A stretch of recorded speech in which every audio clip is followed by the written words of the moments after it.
전능하사 천지를 만드신 하나님 아버지를 내가 믿사오며 그 외아들 우리 주 예수 그리스도를 믿사오니 이는 성령으로 잉태하사 동정녀 마리아에게 나시고 본디오 빌라도에게 고난을 받으사 십자가에 못 박혀 죽으시고 장사한 지 사흘 만에 죽은 자 가운데서 다시 살아나시며 하늘에 오르사 전능하신 하나님 편에 앉아 계시다가 조류로서 산자와 죽은 자를 심판하러 오시리라.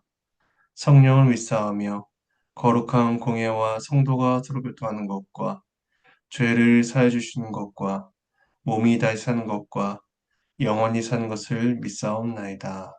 아멘. 찬송가 35장 찬송하시겠습니다.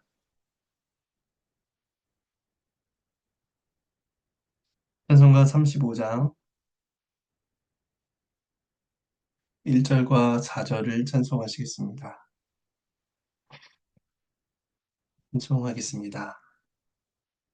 큰 영화로우신 주 이곳에 오셔서 이 모인 자들로 주 백성 삼으사 그 중에 항상 계시고 그 중에 항상 계시고 큰 영광 나타내소서.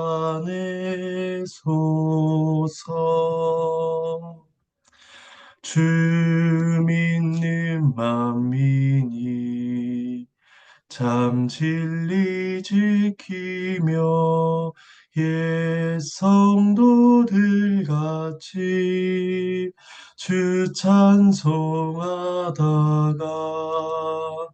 저 천국 보좌 앞에서 저 천국 보좌 앞에서 늘 찬송하게 하소서.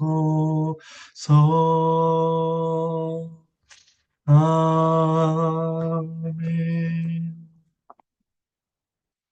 함께 말씀을 보시기 전에 잠시 기도하겠습니다. 하나님의 은혜에 감사를 드립니다. 이 시간 에스더 말씀을 함께 읽으며 주님의 뜻을 구합니다. 우리를 깨우쳐 주시고 주의 뜻을 분별하여 우리의 믿음과 삶에 적용할 수 있도록 도와주시옵소서. 감사를 드리옵고 이 모든 말씀 예수님의 이름으로 기도합니다. 예, 함께 보실 말씀은 에스더 9장 20절에서 마지막 10장 3절까지 내용입니다. 에스더 9장 20절에서 10장 3절까지 말씀입니다. 함께 주의 말씀을 나누겠습니다. 앞에서 이스라엘은 그들의 대적들을 모두 진멸한 뒤에 승리의 잔치를 벌였습니다. 이어지는 본문은 불임절을 제정하여 이스라엘이 계속해서 그 날의 의미를 기억하고 기념하는 내용이 기록되어 있습니다. 20절에서 22절까지 말씀을 봉독하겠습니다. 모르드게가 이 일을 기록하고 아하수에로 왕의 각 지방에 있는 모든 유다인에게 원근을 막론하고 글을 보내어 이르기를 한 규례를 세워 해마다 아달월 14일과 15일을 지키라. 이달 이날에 유다인들이 대적에게서 벗어나서 평안함을 얻어 슬픔이 변하여 기쁨이 되고 애통이 변하여 길한 날이 되었으니 이 두 날을 지켜 잔치를 베풀고 즐기며 서로 예물을 주며 가난한 자를 구제하라 하매 하나님의 말씀입니다. 모르드게는 페르시아의 각 지방에 사는 유다인들에게 편지를 보냅니다.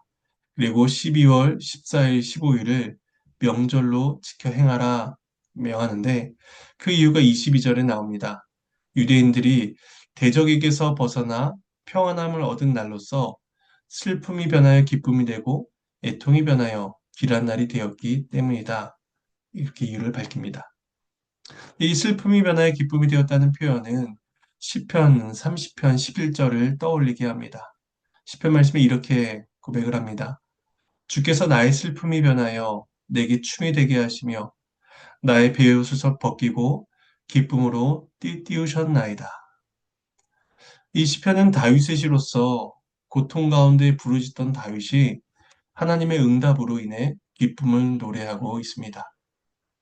그는 하나님께서 긍휼을 베풀어 주셨기 때문에 이제는 더 이상 애도와 애곡에 어울리는 그런 배옷이 아니라 잔치집에 어울릴 옷을 입겠다고 고백하고 있는 것이죠. 하나님의 일하심으로 인해 다윗의 내면, 성도의 내면을 가득 채우고 있던 슬픔과 근심은 기쁨과 찬송으로 바뀌게 된 것입니다. 모르드게는 이러한 시편과 유사한 표현을 통해서 대적들을 멸절시키고 자신들이 구원을 얻을 수 있었던 것은 전적인 하나님의 은혜임을 고백하고 있습니다. 유다인의 능력이나 모르드게의 전략이 좋아서가 아니라 전적인 하나님의 사랑의 결과였던 것입니다. 따라서 유다인들은 그 날의 의미를 기억하며 잔치를 베풀고 즐겨야 합니다. 이때 부유한 사람만 즐거움과 풍요로움을 누릴 것이 아니라 서로에게 예물을 주고받음으로 기쁨을 나눠야 하고 특별히 가난한 자를 구제해야 합니다. 그들에게도 선물을 주어서 구원의 기쁨에서 소외되지 않도록 해야 한다는 것이죠.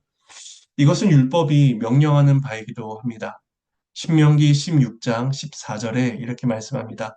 절기를 지킬 때에는 너와 내 자녀와 노비와 내 성중에 거주하는 레위인과 객과 고아와 과부가 함께 즐거워하되 하나님께서 주시는 은혜의 기쁨은 제한되거나 누락되는 사람이 없습니다. 모든 사람이 하나님 앞에 나와 동일한 평안과 기쁨을 누려야만 합니다. 이것은 지금도 동일합니다. 모든 성도가 주 안에서 함께 웃고 함께 울으며 구원을 주신 하나님께 감사하고 경배해야만 합니다. 이어진 23절에서 28절 말씀을 봉독하겠습니다.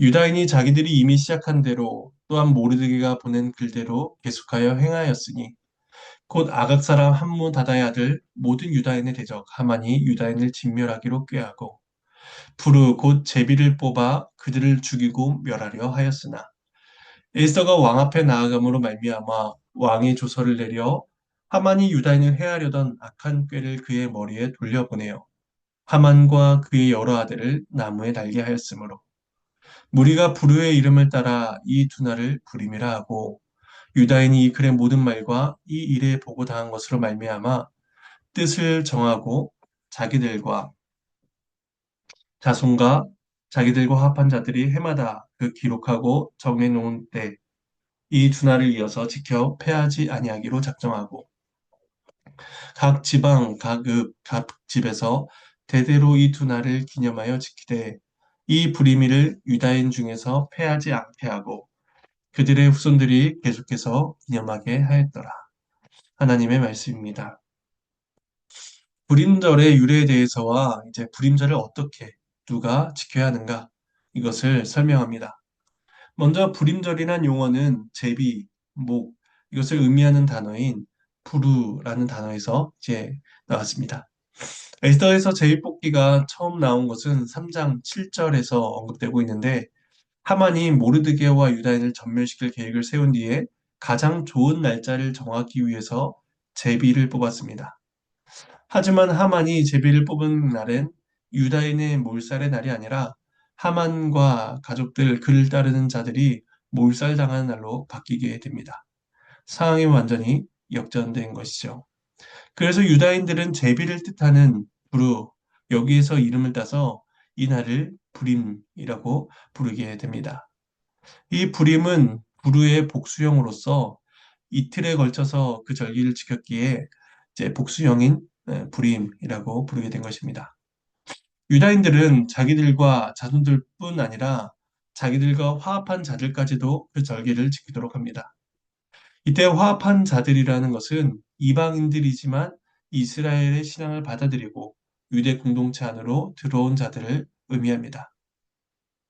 그래서 모든 사람들, 유대 공동체에 속한 모든 사람들, 각 지방, 각 층마다 이 불임절을 기념하여 지킴으로써 구원받은 그날을 대대로 기억하고 감사해야 된다라고 명하고 있습니다.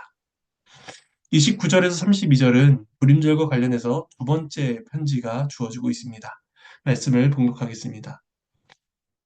아비하일의 딸 왕후 에스더와 유다인 모르드게가 정권으로 글을 쓰고 불임에 대한 이 둘째 편지를 굳게 지키게 하되 화평하고 진실한 말로 편지를 써서 아하수에로의 나라 127 지방에 있는 유다 모든 사람에게 보내어 정한 기한에 이 불의미를 지키게 하였으니 이는 유다인 모르드게와 왕후 에스더가 명령한 바와 유다인이 금식하며 부르짖은 것으로 말미암아 자기와 자기 자손을 위하여 정한 바가 있음이더라.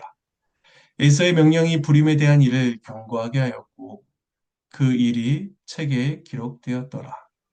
하나님의 말씀입니다.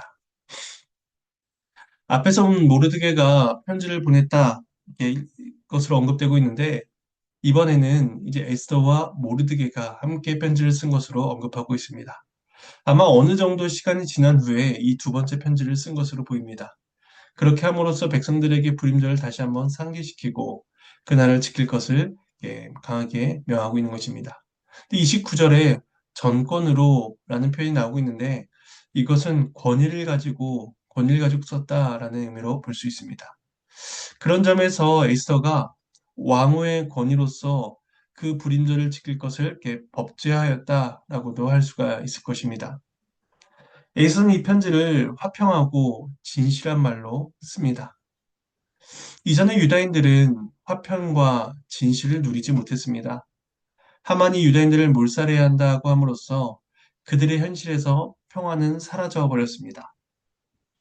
조서를 받은 자들은 혼란에 빠졌고 유다인들은 옷을 찢고 굵은 베옷을 입고 죄를 뒤집었으며 대성통곡하였습니다. 이처럼 그들에게 평화가 사라진 까닭은 하만에게 미움과 속임이라는 그러한 죄가 나타났기 때문입니다. 악인 하만으로 인해서 유다인들은 평화를 누릴 수 없었습니다. 그런데 이제 하만을 비롯한 모든 대적들이 심판받음으로 인해 유다인들은 비로소 화평과 진리를 누릴 수 있게 됩니다. 따라서 예서의 편지, 이 평화와 화평하고 진실한 말로 쓴 이 편지는 유다인들의 변화된 상황을 잘 보여주고 있습니다. 그리고 에서는 그날을 위해서 에스더와 모르드게뿐 아니라 모든 유다인들이 자신들의 생명과 후손을 위해 금식하며 부르짖었다라는 사실을 추가로 언급하고 있습니다. 이것은 유다인 모두가 하나님의 은혜를 간구했으며 또 하나님께서는 그들의 부르짖음에 응답해 주셨다라는 사실을 상기시켜 줍니다. 그들이 가졌던 간절함, 또 간절함을 들으시고 구원해 주신 하나님의 은혜, 이것들을 잘 기억하고 간직하라는 것입니다. 모든 소망은 하나님께 있기 때문이죠. 그래서 이러한 소망은 불임절을 지킴으로써 하나님의 권세, 하나님의 능력, 하나님의 사랑과 긍휼을 묵상하는 것으로 나타나야 되고 또 그 하나님께 모든 영광과 존귀를 올려드려야만 합니다. 여기서는 정권으로 권위를 가지고 편지를 씀으로써 그들이 이 불임절을 잘 기억할 것을 확고히 합니다. 이렇게 해서 9장의 말씀이 맞춰지고 이제 마지막 10장 1절에서 3절 말씀입니다. 말씀을 봉독하겠습니다. 아하수에로 왕이 그의 본토와 바다 섬들로 하여금 조공을 바치게 하였더라. 왕의 능력 있는 모든 행적과 모르드게를 높여 존귀하게 한 사적이 메대와 바사 왕들의 일기에 기록되지 아니하였느냐. 유다인 모르드게가 아하수에로 왕의 다음이 되고 유다인 중에 크게 존경받고 그의 허다한 형제에게 사랑을 받고 그의 백성의 이익을 도모하며 그의 모든 종족을 안위하였더라. 하나님의 말씀입니다. 하나님께 감사합니다. 이제 마지막에 에스더의 마지막이 아수에로의 행적이 언급된 것은 조금 어색해 보이기도 합니다. 그래서 일부 학자들은 함께 언급되는 모르드게와 연결지어서 설명하기도 합니다. 모르드게가 높은 관직에 올라 하나님의 백성으로서 선한 영향력을 끼쳤기에 아하수에로가 복을 받았다. 이렇게 해석하는 것입니다. 마치 창세기에 나타난 요셉과 바로의 관계를 생각해 볼 수가 있습니다. 요셉이 애굽의 총리가 되어 7년의 흉년과 풍년을 대비함으로써 애굽이 큰 환란을 면할 수 있었던 것처럼 모르드게가 높은 자리에 올라 페르시아에게도 복을 끼쳤다. 이렇게 보는 것입니다. 물론 이러한 견해도 충분히 가능합니다. 왜냐하면 3절에서 모르드게에 대해 설명하기를 왕의 다음이 되고 또 유다인 중에 크게 존경받고 그의 허다한 형제에게 사랑을 받았다. 이렇게 말한 점에서 그가 왕에게나 또 유다 백성에게나 매우 선하고 의로운 태도로서 나아갔다는 점을 짐작해 볼 수가 있습니다. 또한 이어지는 3절 말씀에 그의 백성의 이익을 도모하고 그의 모든 종족을 안위하였다라는 점에서 하나님의 백성들이 모르드게의 역할을 통해서 큰 보호와 안위를 받았다는 것도 알 수가 있습니다. 그런 점에서 이 모르드게의 통치는 존재는 아하수에로나 유다 백성들에게 큰 도움이자 또 복이 되었을 것입니다. 근데 우리는 이 마지막 10장을 조금 다른 시각으로도 생각해 볼 수가 있습니다. 그것은 유다 백성들은 구원을 받았지만 그 아하수에로의 통치는 여전히 건재하다라는 점입니다. 아하수에로는 지혜롭지 못한 왕, 성미가 급하며 의롭지 못한 왕이었습니다. 그로 인해서 하나님의 백성은 큰 위협을 받았습니다. 그 속에서 하나님께서 유다를 구원하사 화평을 주셨던 것이죠. 하지만 이러한 구원에도 불구하고 아하수에로 왕은 변함이 없습니다. 그는 본토와 바다 섬들로 하여금 조공을 바치게 하였고 또 유다 백성들을 포함하여 모든 자들은 세금의 부담과 불완전한 통치자의 다스림을 여전히 받고 있을 뿐입니다. 이러한 유다인들에게 주어진 한 가지 작은 소망이 있었다면 모르드게가 아하수에로 다음 가는 권세가의 자리에 앉아서 하나님의 백성들의 이익을 도모하고 안위를 누리게 했다라는 점입니다. 만약에 모르드게가 아니라 하만이 계속해서 그 자리에 앉아 있었다면 그들의 평안은 완전히 사라지고 말았을 것입니다. 하만 대신에 모르드게가 왕 다음에 앉았다는 사실은 분명히 좋은 소식입니다. 하지만 이것이 최고의 또 최상의 기쁜 소식은 아니라는 것을 우리는 기억해야 합니다. 그들에게 완전한 평안과 안식이 주어지기 위해서는 왕의 다음 가는 자리에 앉는 그러한 모르드게 같은 통치자가 필요한 것이 아니라 왕의 권좌에 앉은 의의 왕이 그들에게 필요했습니다. 그런 점에서 에스더에서 보여주고 있는 이 구원은 기쁜 소식이면서 동시에 부분적이고 일시적인 성격을 가지고 있습니다. 따라서 이 말씀을 듣는 모든 자들은 온전한 구원을 베푸실 참된 왕, 바로 메시아께서 오셔서 그 의의 통치를 베풀어 주시기를 바라고 소망해야 했던 것입니다. 그리고 지금 우리는 의의 왕이신 예수 그리스도께서 우리와 함께 하시며 우리를 다스리시고 보호하시는 복을 경험하고 있습니다. 그리스도께서 왕이 되시는 나라에서는 아하수에로와 같은 불완전한 통치와 조공의 부담은 전혀 존재하지 않으며 하만과 같은 악인들의 조소와 음해 또한 결코 틈타지 못합니다. 그러므로 우리는 우리를 구원하사 낙원에 이르기까지 보호하시는 그 예수 그리스도의 능력을 의지해야만 하며 그 하나님을 찬양해야 합니다. 마치 온 유다인들이 불임절에 모여 하나님의 구원을 기념하고 가난한 자와 그 기쁨을 나누었던 것처럼 우리 역시 하나님 앞에 모여서 하나님을 사랑하고 이웃을 사랑하는 일을 우리의 최고의 가치요 기쁨으로 여겨야 하는 것입니다. 하나님께서는 그 일을 매 주일마다 우리를 통해서 이루어 가십니다. 우리는 주일마다 모여서 우리를 구원하신 그 하나님을 예배해야 할 것이며 하나님께서 함께 지체 성도로 불러 모으신 모든 자들을 함께 사랑하고 섬기며 그 기쁨을 누려야 할 것입니다. 우리를 구원하사 의로운 통치를 행하시는 그 참된 왕이신 그 하나님만이 홀로 영광 받으시기를 간절히 소망합니다. 이 시간 주님께서 가르쳐 주신 기도로 마치겠습니다. 하늘에 계신 우리 아버지여, 이름이 거룩히 여김을 받으시오며 나라가 임하시오며 뜻이 하늘에서 이루어진 것 같이 땅에서도 이루어지이다. 오늘 우리에게 일용할 양식을 주시옵고 우리가 우리에게 죄 지은 자를 사여 준 것 같이 우리 죄를 사하여 주시옵고 우리를 시험에 들게 하지 마시옵고 다만 악에서 구하시옵소서. 나라와 권세와 영광이 아버지께 영원히 있사옵나이다. 아멘.